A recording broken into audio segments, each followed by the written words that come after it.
If you think your team is infallible, then on this list I'm going to try and disprove that. We're going to look at the worst contracts on all 31 NHL teams, and for the record, we're only going to count active players, so the trainwreck contracts such as David Clarkson, Marc Savard, and even the ghost of Pavel Datsyuk will not count towards this list. Before we start, this video is brought to you by Challenge-em, a free-to-use website for YouTube video challenges. With Challenge-em, you can win money, prizes, and even publicity on your videos and channel. As you can see, they have 6 different categories for contests, ranging from sports to lifestyle to entertainment. In each of these categories, you can start new challenges, join other challenges by posting your own videos, or vote on other posts. You can choose to enter a free contest just for fun and publicity, or a ticketed contest to win money. You can get tickets by either purchasing them or by voting on other challenges and receiving them for free. Once in a ticketed contest, you can earn money simply for starting your own challenge, or for collecting the most amount of votes, aka Jamits, on your post. By winning just one challenge, you can earn hundreds of dollars. Keep in mind that the more posts a contest gets, the more money is awarded to the winner. So click the link in my description to get started winning money and earning publicity today. Starting in the Atlantic Division, for the Boston Bruins, Matt Beleskey. When Beleskey had his 22-goal season in 2014-2015 with the Anaheim Ducks, most teams understood the pure luck that had occurred, but that's with the exception of proven genius Don Sweeney, who promptly signed Beleskey to a 5-year, $19 million contract. Although his cap hit is only $3.8 million, that's still about $3.8 million too much, since Beleskey has yet to even score 20 goals combined in a Bruins uniform. Buffalo Sabres, Matt Moulson. Moulson is on a $5 million cap hit, and we have the same amount of NHL points this season.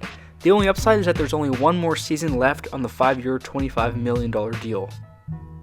For the Detroit Red Wings, Jonathan Ericsson. For some reason, Jonathan Ericsson has a $4.25 million cap hit, which is absurd for his caliber of player. I don't care how tough and intimidating he is, less than 10 goals over the past 5 years is not worth anything above $2 million. And to make matters worse, there are 2 more years left on this deal. For the Florida Panthers, Michael Matheson. Now, all credit to the Florida Panthers because they really do not have any bad contracts.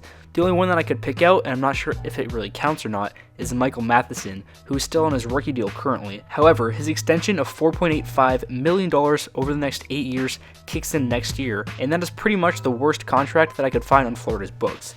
If you doubt my pick, then just remember that Matheson said he was surprised when the deal was offered to him. That is usually not a good sign. For the Montreal Canadiens, Karl Alzner. Alzner has never been a high scorer, and he's despised by the advanced stats community. So when Montreal signed him to a 5-year, $23.5 million deal this past offseason, there was a lot of groaning in Quebec. This far into the season, it's been pretty much what everyone has been expecting. For the Ottawa Senators, Dion Phaneuf. Phaneuf is a good NHL defenseman. Unfortunately, he's just not a $7 million per year type defenseman. If his contract was around $4 to $5 million, then he'd be fine, but it's just the money that makes this contract a little tough to handle, because after all, he makes more than Erik Karlsson. In his defense, it's really not his fault. What was he supposed to do? Say no to $7 million? For the Tampa Bay Lightning, Alex Killorn. Killorn isn't terrible, but he isn't really a game breaker either, which makes him an odd man out on Tampa's roster. It also doesn't help that he's 2 years into a 7-year, $31 million deal, and his cap hit of $4.45 million is almost higher than Nikita Kucherov's. For the Toronto Maple Leafs, Matt Martin. I don't care how much you care about the intangibles in hockey. Intangibles is not worth $10 million over 4 years. He didn't break 10 points last season, but it looks like he might do it this year, so that's a plus. But $2.5 million per year to be best friends with Mitch Marner is a steep price to pay, and I bet there are millions of people in Toronto alone that would gladly take that job for free.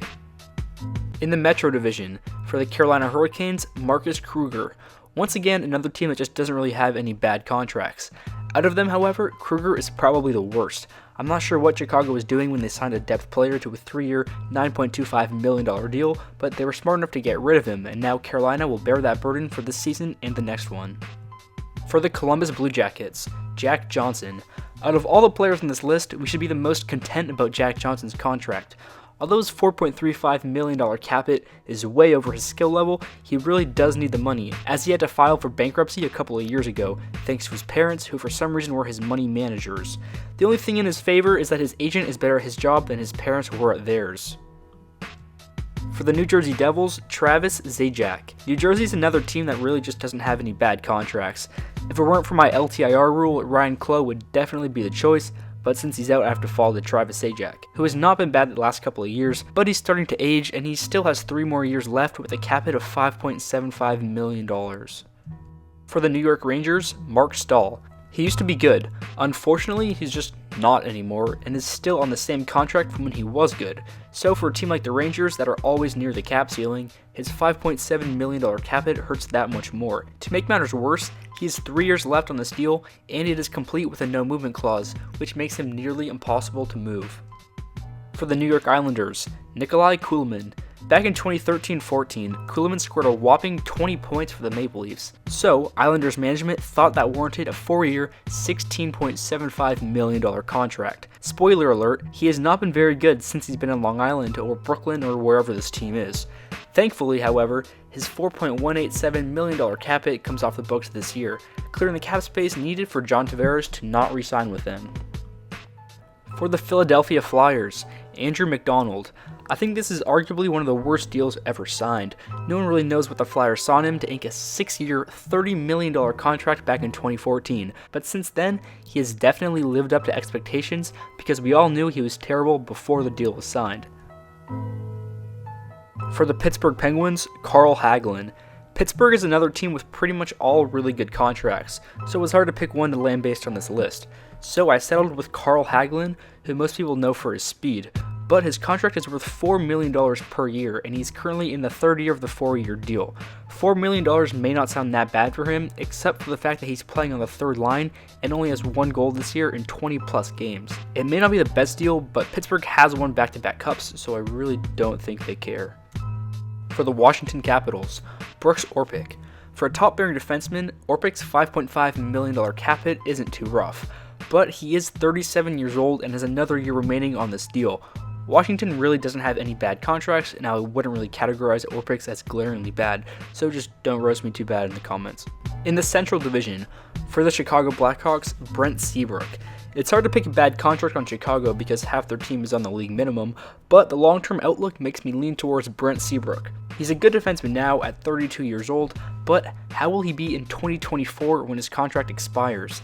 He's in the second year of his 8-year, $55 million deal, which he definitely deserves, but the $6.875 million cap hit is a lot to carry over the next 6 years. For the Colorado Avalanche, Karl Soderberg. Soderberg had a good couple years in Boston, and then he signed his 5-year, $23.75 million contract with Colorado, and since his first year there, everything has been downhill. With a $4.75 million cap hit, he only scored 14 points last season while playing in 80 games. For the Dallas Stars, Kari Lehtonen. He's paid $5.9 million a year to be one of the worst backup goalies in the league. For Minnesota, Tyler Ennis.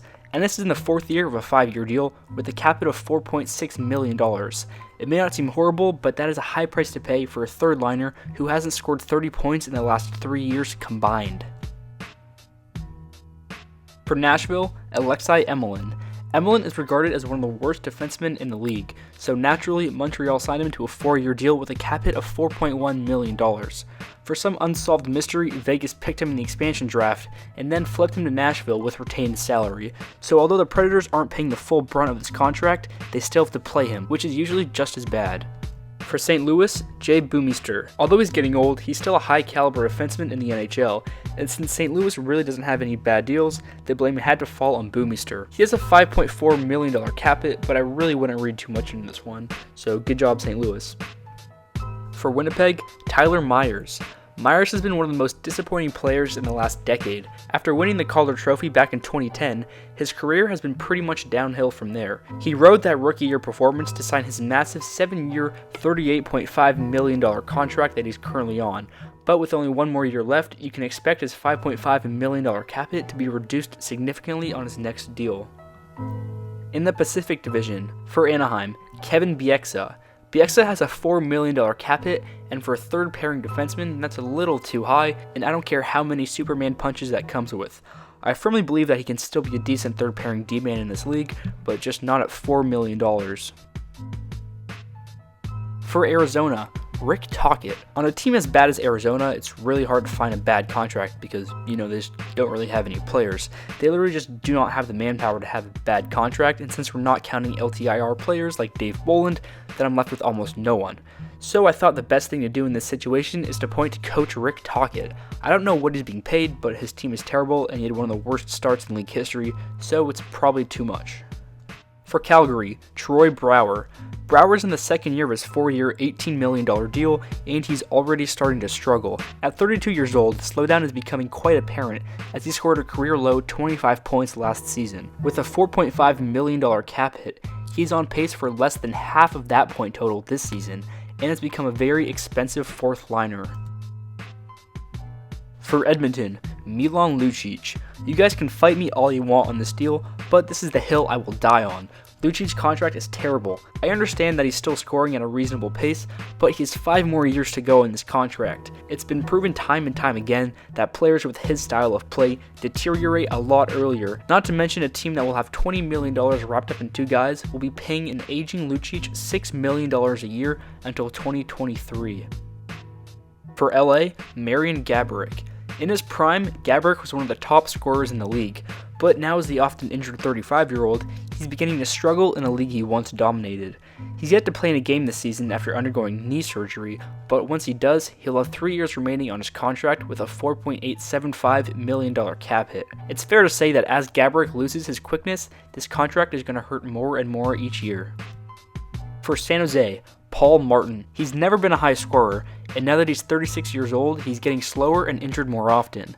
He's only played in 2 games this season so far, but he still has 1 more year remaining on this contract with a $4.85 million cap hit. And let's never forget that Paul Martin is terrible. For Vancouver, Loui Eriksson. After a terrible first year in Vancouver, nearly everyone lambasted Ericsson for his contract and performance. This year he's turning it around a little bit and is doing better, but it's still not up to his contract. At 32 years old, he still has 4 more years left on this deal, but I don't think he'll ever live up to his $6 million cap hit. For Vegas, Jason Garrison. After taking too many defensemen in the expansion draft, their strategy kind of backfired, as they were left with too many NHL caliber D-men sitting on the sidelines. Garrison is an NHL player, but he's been left to play out the last year of his contract in the AHL. I don't care who the team is, $4.6 million is an enormous cap hit to pay for any AHL player. If you've made it this far, feel free to let me know who you would have swapped out on this list. If you enjoyed, make sure to subscribe and give me a thumbs up on this video. If you'd like to personally be able to choose video ideas, recommend something that you'd like to see, or be featured and promoted in every single video that I make, you can do so by donating just $1 to my Patreon for these benefits and more. Go to patreon.com/reapsfilms, or you can just click the link in my bio if you're interested. If you'd like to slide in my DMs, you can do so by following me on Twitter at reapsfilms. I will immediately follow you back, and you can also participate in polls and get updated on videos over there. If you've made it this far, thanks for watching guys, and I'll see you next time.